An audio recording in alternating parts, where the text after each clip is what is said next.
Contato com o Murilo Hidalgo, diretor-presidente do Instituto Paraná, que estava conversando conosco quando picotou ali a ligação a respeito desse clima por conta da crise do IOF. Murilo, conta pra gente as suas apurações aí.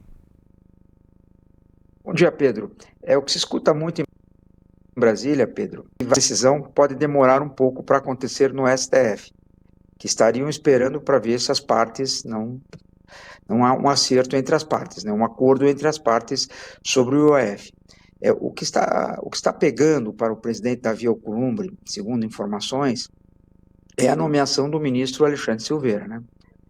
Que ele não, pelo visto, o presidente do Senado, Davi Alcolumbre, quer que o Alexandre Silveira caia do cargo. E do outro lado, do Hugo Mota, precisa achar uma solução para baixar os gastos do governo. Então, o que está em jogo, segundo informações aqui em Brasília, é isso. Precisa achar uma solução para a Câmara, que seria cortar gastos, e do Davi Alcolumbre, diz que o principal desejo dele seria a cabeça, entre aspas, do ministro Alexandre Silveira. Vamos ver a cena nos próximos capítulos, né, Pedro? E tem outros embates também, né? Existe o problema da nomeação dos membros da CPMI, do INSS, que também é a ameaça das partes de colocarem deputados e senadores mais radicais contra o governo nessa CPMI, que também é uma ameaça branca por parte do Congresso Nacional. Murilo, Murilo, em relação ao Congresso Nacional, né, que aprovou o número de deputados e agora está na mesa do presidente Lula, que, como já dissemos aqui, está em Buenos Aires. Você acredita que o presidente Lula vai cozinhar esse galo aí? Alguma informação sobre a sanção desta decisão do Congresso? O presidente Lula também pode devolver para o Congresso a decisão e aí fica sem as digitais desse aumento de despesa, né? Olha, Pedro, ele fica sem as digitais do aumento de despesa, mas com certeza a fervura vai aumentar, né? Com certeza, eu acho que o Congresso também não vai enxergar com bons olhos isso nesse momento. Então, é uma decisão difícil para o presidente. Se aumentar, pode ter um desgaste eleitoral, se sancionar, ao mesmo tempo, se ele vetar, pode aumentar essa fritura com o Congresso derrubando a decisão do presidente em seguida. Então, eu acho que é outro momento muito difícil para o presidente Lula, que talvez ele acalme isso também, segure um pouco essa decisão, né? Vamos aguardar. Murilo, essa campanha aí do nós contra eles, na sua opinião, você que lida com pesquisas, enquetes, números, pessoas, conseguiu sair da bolha que apoia o governo e chegou na população em geral ou não? Olha, Sônia, ao nosso ver, o governo, não entrando no mérito de governo, entrando no mérito eleitoral agora, falando em campanha política, certo? Ao nosso ver, o governo acertou, porque ele conseguiu um mote. Ele estava nas cordas, ele saiu das cordas dizendo que é nós contra eles, que é o BBB, né? Bancos, bets e bilionários, né? Que não querem que aprove o IOF para beneficiar os mais pobres. Então, na verdade, o governo achou um discurso, certo? Se esse discurso vai pegar, se vai irritar o Congresso, a gente vai ver um pouco mais para frente. Agora, como eu falei a semana passada aí na Band, como que a gente vê? O governo Lula, a popularidade dele chegou no teto. Algumas pesquisas em alguns estados, você já vê que ele não cai, você já visualiza algum aumento de popularidade, de 1 ponto, 2 pontos, nada fora de uma margem de erro. Mas cair não está caindo mais e está mostrando alguma recuperação, mesmo tímida, está mostrando alguma recuperação. Murilo, pelo que você conversa com políticos em Brasília, afinal, esse é o seu trabalho também, de quem circula muito nesse meio.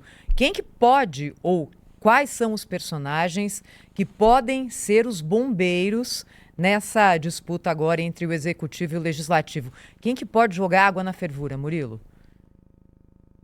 Olha, a gente vê, Thaís, que o principal articulador hoje em Brasília, o grande nome em Brasília, antigamente eu dizia para você que o grande protagonista era o Arthur Lira, não o Pacheco, que era presidente do Senado. Hoje eu te digo que inverteu. O grande articulista em Brasília hoje, é o grande nome em Brasília para qualquer acordo político, chama-se, não tenho dúvida, Davi Alcolumbre. Nada passa a não ser que pelas mãos dele, né? Todos esses acordos, hoje eu acredito que a grande figura política chama-se Davi Alcolumbre, como lá atrás era o Arthur Lira. Ô Murilo, agora há pouco, né, na abertura aqui do Jornal Gente, eu falei um pouquinho sobre essa campanha do governo, do PT, e as digitais são absolutamente claras, né, sobre essa iniciativa de tentar jogar ricos contra pobres, esse discurso. Nós temos ouvido aqui especialistas, desde o começo dessa crise do IOF, dizendo o seguinte: essa história de que o IOF vai taxar só o rico é balela, mentira. Porque o pobre também será afetado com um aumento de imposto. Qualquer aumento de imposto, ele pesa muito mais no bolso do pobre do que no bolso do rico, né? Então, essa estratégia adotada pelo governo, ela vai contra os grandes economistas que estudam há anos a economia brasileira e dão sinais de que realmente é um tiro no pé. Na tua percepção com o eleitor mais pobre, né? Você acredita que hoje há uma mudança do que nós tínhamos nos anos 80, anos 90? Esse eleitor, ele tem um outro tipo de percepção da realidade, não tão ligada a essa divisão que está propondo o governo e o PT? Olha, Pedro, é uma briga de narrativa. Com certeza os economistas estão corretos que o imposto vai pegar toda a sociedade brasileira como um todo, mas é uma briga de narrativa. E com certeza o governo lançou, o PT lançou essa campanha, Pedro, já vendo a cena dos próximos capítulos, que vai ser a reforma tributária, certo?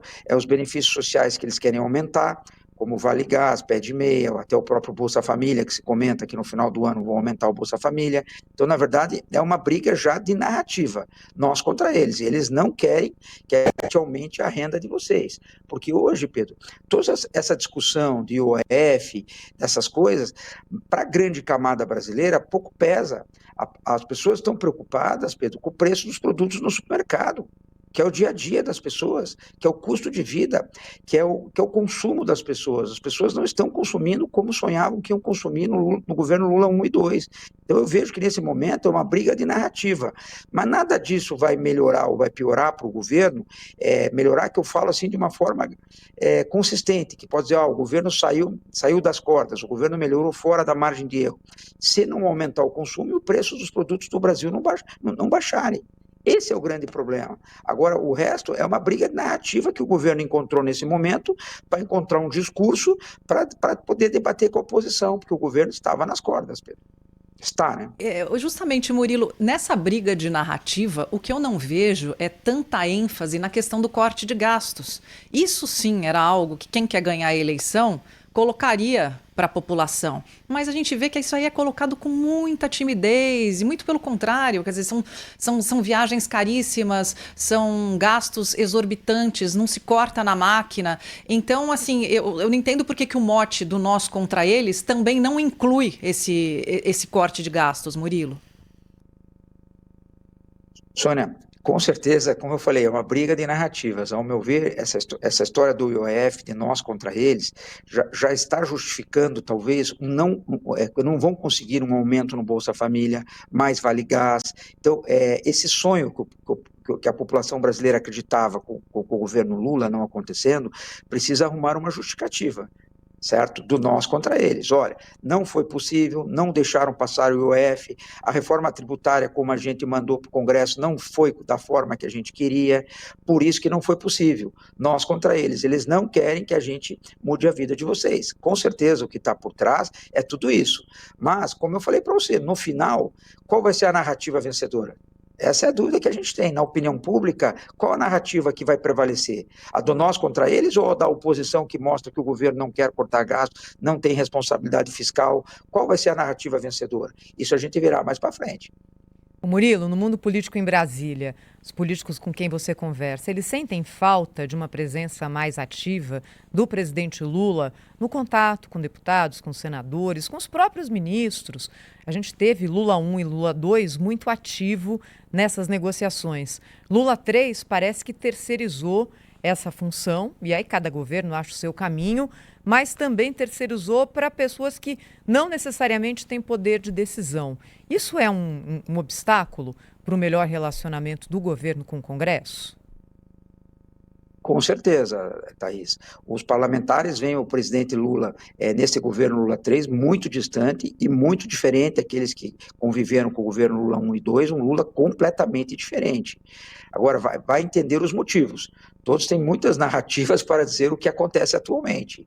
E o que eles mais comentam, Thaís, o Lula se elegeu com o governo prometendo uma frente ampla, que eram vários partidos, várias pessoas fora do núcleo petistas que apoiaram o governo. Então, todos esperavam que essas pessoas estivessem participando do governo.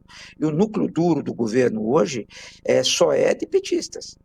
O Palácio só tem petistas, e só tem petistas. Essa frente ampla ficou de fora, ficou secundária, né? Eu acho que esse é um dos grandes problemas do governo também, com relação principalmente aos partidos do Centrão. Porque no núcleo duro, nenhum deles participa, né?